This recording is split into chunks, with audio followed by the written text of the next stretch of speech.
ওই দিনও যদি বলতো যে আমার অন্যায় হয়ে গেছে, ও আমার জাতি, আমারে মাফ করে দেন। আরে কথা কন, যদি এরকম একটু বলতো আপনার মনে মায়া লাগতো না?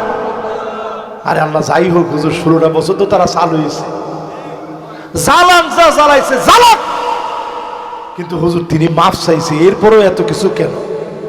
কিন্তু ওই দিনও দেখেন একটা বারের জন্য বলে নাই যে আমি অন্যায় করছি, উল্টা বলছে আমার অপরাধ কি। অপরাধ কি এই কথা একমাত্র বলেছে শয়তান।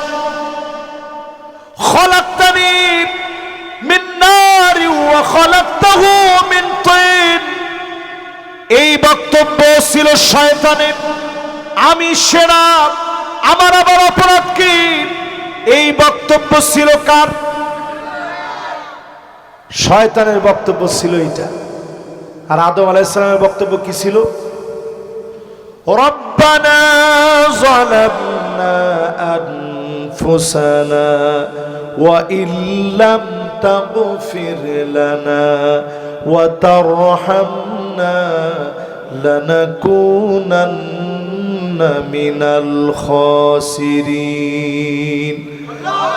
আয় আল্লাহ, আমি নফসের সঙ্গে জুলুম করে ফেলেছি, অন্যায় করে ফেলেছি, যদি মাফ না করেন, আগের মতো আদর না দেন। আল্লাহু আকবার।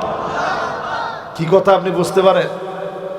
আল্লাহ আগের মতো যদি আদর করেন না করেন, যদি লানাকুনান্না মিনাল খাসিরিন, আমি ক্ষতিগ্রস্তদের অন্তর্ভুক্ত হয়ে যাব। আজও যদি আদমের সন্তানেরা গুনাহ থেকে যদি বাবা শিখানো মত অনুসারে মাফ চেয়ে নেয়, যিনি মাফ করে দিবেন তিনি কে? তবে জালেমরা সাবধান হন, আল্লাহর কাছে মাফ চান।